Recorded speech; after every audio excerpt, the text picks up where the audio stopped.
Antoine Griezmann, yes he can, yes he can. Et à 9h moins 20, ce sont Béatrice, Frédéric et Henri-Jean qui sont avec vous, qui vous accompagnent encore jusqu'à 9h. Henri-Jean va commencer avec lui parce que monsieur a eu le privilège quand même d'aller à Mâcon. Alors ça, c'est un premier privilège. Et le deuxième, surtout, d'y rencontrer lors d'une séance, non pas de tir au but, mais de dédicace, le grand... Champion du monde. Antoine Griezmann. Voilà. Ah. Voilà, Rien de ça. Ah oui, alors il y a 3 bonnes raisons, évidemment. Je vais venir vous aider parce que vous avez fait tomber votre micro. Mais quel assistant, mais quel assistant délicieux. Un petit assistant délicieux et qui démarre dans le métier. Bravo. Ça, c'est gentil. Alors, je veux dire, 3 bonnes raisons excellentes de parler, évidemment, d'Antoine Griezmann. D'abord, on parle... Si on ne sait pas quoi parler, si on ne sait pas quoi dire, on peut parler d'Antoine Griezmann, c'est un bon sujet, champion du monde bien évidemment.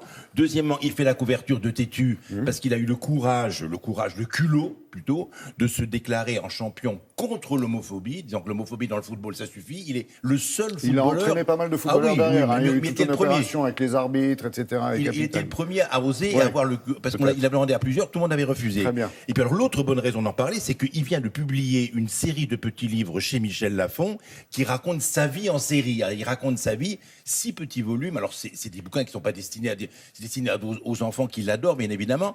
Et alors, ce qu'il a fait, on est allé le voir parce qu'il signait ses bouquins à Mâcon. Et c'est exceptionnel parce que j'ai assisté à un triomphe, si j'ose dire. Il est né à Mâcon. Sa famille habite encore à Mâcon. Il y avait 5 enfants chez les Griezmann. Il a commencé le football à 6 ans. Je veux dire, pendant 7 ans, il a joué dans l'UF Mâcon, vous voyez ce que je veux dire? Donc, c'était l'idole nationale, devenue l'idole internationale, champion du monde. Voilà, quoi. Donc, c'était quelqu'un. Deuxième assistante dans cette émission. C'est une émission riche. Très bien.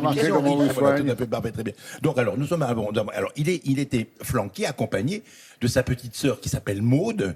Et parce que c'est Maude Griezmann qui gère son frère. Elle habite avec lui à Madrid, elle le gère, elle s'occupe de lui, elle a que les demandes d'interview, elle s'occupe de le cornaquer avec intelligence et maestria.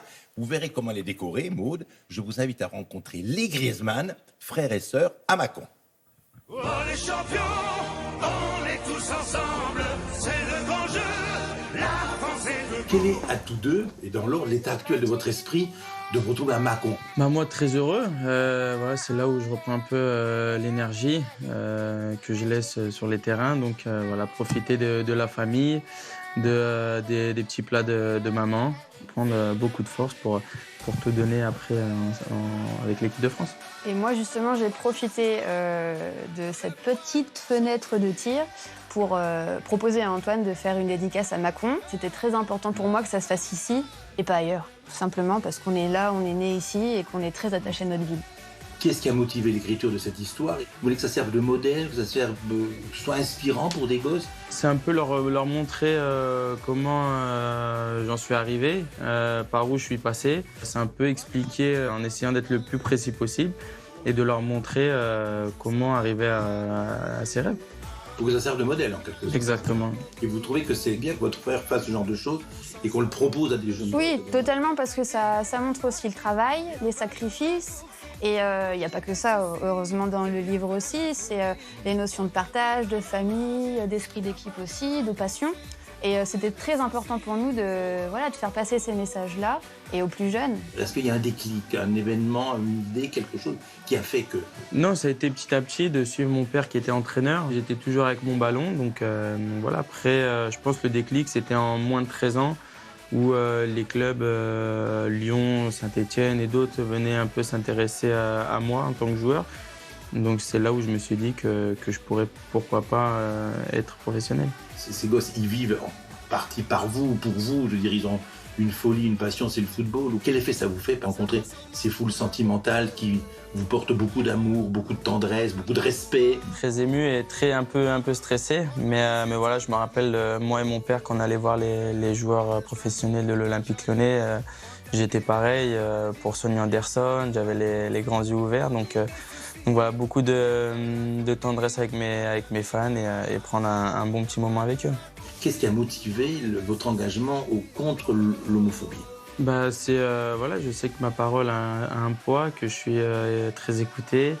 Donc voilà, je m'en suis servi pour cette cause qui était pour moi importante. C'est un peu comme le racisme. Les gens savent que je parle pas à droite à gauche et que J'essaye toujours de parler au bon moment pour des bonnes choses. Et voilà, ça a été beaucoup repris, donc je suis très, très heureux.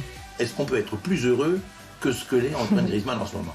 Est-ce qu'il y a plus heureux que vous? Non, je suis très heureux, je suis épanoui dans ma vie professionnelle, dans ma vie privée. Donc voilà, je suis en train de profiter de tout et j'essaie de donner du sourire aux miens et aux gens. Qu'est-ce que vous pensez des tatouages de ça? Moi j'adore. Bon, après c'est un peu beaucoup de couleurs, mais j'adore tout ce qui est tatouage. Vous en avez autant, vous en avez quelques-uns vous aussi? Ouais, j'ai tout le bras droit. Et où est-ce que vous allez jouer prochainement? Je sais où je vais jouer aussi dans 7 ans. Je peux dire que celui-là, Miami, je suis juste ici pour profiter avec les petits jeunes. Est-ce que vous pensez à l'après un peu parfois? Sûrement les 3 premières années après mon arrêt, je serai tranquille à la maison, amener les enfants à l'école, profiter d'eux, manger, profiter de la vie. Ouais, regardez derrière vous, Henri-Jean, comme effectivement Maud Griezmann nous fait étonnamment penser à notre ami Anna Reinhardt de Voilà, Télématin. c'est une petite sœur. Voilà. C'est la coiffure. Alors Sortie du dernier tome. Je voulais dire, alors, au mois de juin. non, ils sortent Le là comme ça. 27 Donc il y en a juin. 6 actuellement en vente avec donc ça vient en Et série. le 7e. Et ce qu'il y a, c'est que c'est 28 ans de gentillesse. Quand vous pensez que ce gosse, 28 ans, au début, on le trouvait trop frêle pour faire du football. Il était rejeté de partout. Il a fait Mâcon, il est parti à Montpellier, puis après il a la gloire que chacun connaît. On le trouvait trop frêle. On dit qu'il pourrait pas réussir à faire de football. Champion du monde, champion de gentillesse. Et ça n'est pas fini, croyez-moi. Et ce qui était beau à voir, les lueurs d'étoiles dans les gosses qui le regardaient. Là, on comprenait qu'il y a une existence. Mais il en a une encore, étoile. lui, des étoiles. Lui, non seulement sur le maillot, mais dans les yeux. D'accord, merci, les gosses merci formidables. Henri-Jean. Voilà. Je répète, donc, je maintiens, sortie du tome 7 le 27 juin. Voilà, parfait. Prochain.